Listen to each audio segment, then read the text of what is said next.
오늘 우리에게 주시는 하나님의 말씀은 갈라디아서 2장 11절에서 14절까지 말씀입니다. 게바가 안디옥에 이르렀을 때에 책망받을 일이 있기로 내가 그를 대면하여 책망하였노라. 야고보에게서 온 어떤 이들이 이르기 전에 게바가 이방인과 함께 먹다가 그들이 오매 그가 할례자들을 두려워하여 떠나 물러가매 남은 유대인들도 그와 같이 외식함으로 바나바도 그들의 외식에 유혹되었느니라. 그러므로 나는 그들이 복음의 진리를 따라 바르게 행하지 아니함을 보고 모든 자 앞에서 게바에게 이르되 내가 유대인으로서 이방인을 따르고 유대인답게 살지 아니하면서 어찌하여 억지로 이방인을 유대인답게 살게 하려느냐 하였노라. 아멘. 복음 따라 살아가기라는 제목으로 오늘 말씀 함께 묵상하겠습니다. 바울은 예루살렘 교회에서 다른 사도들의 인정을 받으며 이방인의 사도가 되었습니다. 바울이 이야기를 하는 이유는 갈라디아 교회 성도들이 지금 바울이 사도되는 것을 의심했기 때문입니다. 거짓 교사들이 들어와서 그는 사도의 자격이 없다라고 했기 때문입니다. 그래서 그는 앞에서 하나님께 인정받았고 또 다른 사도들에게서도 인정받아서 보내신 이방인의 사도라고 밝히고 있습니다. 그 부르심을 따라 바울은 지금까지 사역했습니다. 그러면서 바울은 오늘 사도 베드로를 책망했던 일을 이야기하고 있습니다. 왜 이야기를 하는지 우리가 한번 살펴보겠습니다. 그 사건은 안디옥에서 있었습니다. 안디옥의 베드로가, 게바는 베드로입니다. 베드로가 왔었고 그곳에서 바울은 베드로를 책망한 적이 있었습니다. 책망받을 일, 베드로가 책망받을 일은 무엇이었습니까? 14절에 이렇게 말하고 있습니다. 복음의 진리를 따라 바르게 행하지 아니함. 복음의 진리를 따라 바르게 행하지 아니함. 모든 자 앞에서 베드로를 책망했습니다. 왜냐하면 베드로가 복음을 따라 행동하지 않았기 때문입니다. 아, 바울이 베드로를 책망했다는 것은 아주 큰 사건입니다. 나이 차도 많이 났고 또 사도 베드로의 이 지위는 매우 높았습니다. 인정을 받았고 모든 이들이 그렇게 존경하는 베드로였습니다. 그런 베드로를 바울이 책망했다는 것은 매우 큰 사건이었고 그렇게 바울이 사람들 앞에서 베드로를 책망했던 것은 그 일이 매우 심각했기 때문입니다. 그렇게 하지 않으면 안 됐기 때문에 책망했습니다. 베드로는 무엇을 잘못했습니까? 12절입니다. 야고보에게서 온 어떤 이들이 이르기 전에 게바가 이방인과 함께 먹다가 그들이 오매 그가 할례자들을 두려워하여 떠나 물러가매. 베드로는 안디옥 교회에 이방인들과 함께 교제를 나누었습니다. 이 일은 베드로에게 이전에는 상상할 수도 없었던 일이었습니다. 그러나 이방인 고넬료를 구원하시는 하나님을 보며 하나님의 놀라운 역사를 보며 그는 이방인에게도 하나님께서 은혜 주시고 구원하신다는 사실을 깨달았고 그들이 그리스도 안에서 한 형제임을 알게 되었습니다. 그래서 베드로는 이렇게 이방인과 함께 교제를 나누고 있었습니다. 그런데 문제는 야고보, 그러니까 예루살렘 교회 리더인 야고보로부터 어떤 사람들이 왔는데 그들을 가리켜 바울은 할례자들이라고 부르고 있습니다. 그들은 바로 예수님을 믿는 것으로 충분하지 않다. 구원을 얻으려면 할례를 받아야 한다라고 주장했던 사람들이었습니다. 그런 사람들이 오자 베드로가 어떻게 했습니까? 두려워하며 떠나 물러갔습니다. 이방인과 함께 교제 나누는 것을 그치고 그는 자리를 떠나게 되었습니다. 피하게 되었습니다. 천하의 베드로입니다.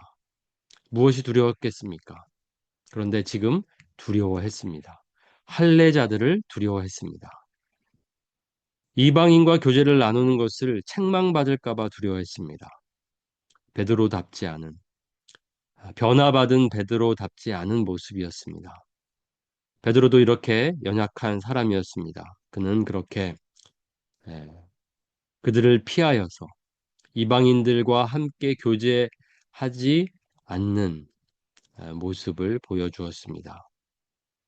그의 잘못된 행동, 이것은 무엇을 또 초래했습니까? 남은 유대인들도 그와 같이 외식함으로 갑자기 다 다른 이들도 영향을 받고 이제 이방인들과 교제하는 것을 그치게 됩니다. 게다가 바나바도 바울과 동행하고 있었던 바나바도 그들의 외식에 유혹되었습니다. 이것이 리더의 영향력입니다.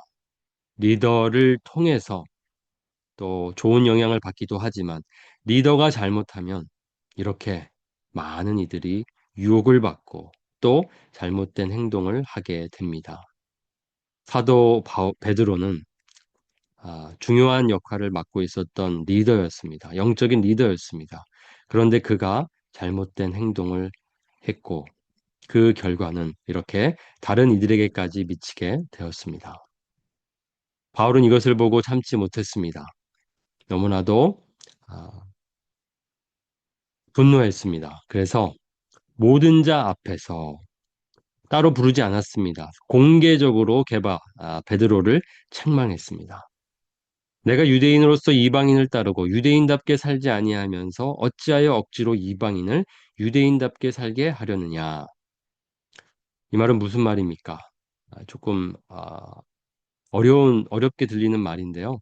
여기 유대인을 하나님의 백성이라고 한번 바꿔보십시오. 그리고 이방인을 하나님을 따르지 않는 하나님의 자녀가 아닌 사람들이라고 바꿔보십시오. 그러니까 이 말은 이렇습니다. 내가 하나님의 백성답게 살지 않으면서 어떻게 말로 이방인들에게 하나님의 이, 이 백성답게 살라고 가르치느냐. 바로 이것은 외식을 지적하고 있습니다. 외식이라는 것이 무엇입니까? 앞과 뒤가 다르다는 것입니다. 일관된 행동을 하지 않고 어떤 사람들 앞에서는 이렇게 또 어떤 사람들 앞에서는 저렇게 다르게 행동한다는 것입니다. 지금 이방인들과는 함께 그렇게 즐겁게 교제를 나누다가 그 할례자들이 왔을 때 어떻게 행동했습니까? 그 모습을 그대로 유지했으면 문제가 없었을 텐데 그는 자신을 꾸미게 됩니다. 자신을 가장하게 됩니다. 그러면서 이방인과 교제를 나누지 않으면서 그렇게 피하게 되었습니다. 복음은 우리에게 무엇을 가르쳐 줍니까? 복음을 따라 산다는 것은 무엇입니까? 복음 안에서 우리는 모두 형제입니다. 자매입니다. 거기에 민족은 없습니다. 유대인, 이방인 없습니다. 그리스도의 피로 우리를 하나 되게 하셨습니다. 그렇기 때문에 복음을 따라 산다는 것은 그렇게 민족으로 서로를 가르고 어떤 나의 취향으로 서로를 가르고 내가 가진 선입견으로 서로를 가르는 것이 아니라 복음 안에서 우리가 하나라는 사실을 깨닫고 살아가는 것입니다. 그것이 바로 복음을 따라 살아가는 것입니다. 그러나 지금 베드로는 복음을 따라 살지 않았습니다. 다시 예전으로 돌아갔습니다. 그 민족성을 따라 이방인과 함께 교제할 수 없다라는 그 옛날의 모습으로 돌아갔습니다. 그는 복음을 따라 바르게 행하지 않았습니다. 그렇기 때문에 바울은 이것을 참을 수 없었고 이것은 또 하나의 다른 이들에게 잘못된 가르침이 될 수 있었기 때문에 이미 다른 이들에게 악영향을 미치고 있었기 때문에 베드로를 부끄럽게 만들 수밖에 없었습니다. 모든 자 앞에서 공개적으로 베드로를 책망했습니다. 이 일로 바울과 베드로는 어떻게 되었습니까? 서로 갈라졌습니까? 베드로가 이것을 받아들이지 않고 바울을 보지 않았습니까? 그렇지 않습니다. 베드로 후서에 보면 바울을 가리켜 사랑하는 형제라고 말하고 있습니다. 베드로는 이것을 보면 바울의 책망을 들었습니다.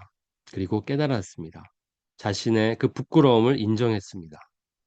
복음을 따라 내가 살지 않았다라는 것을 회개했습니다.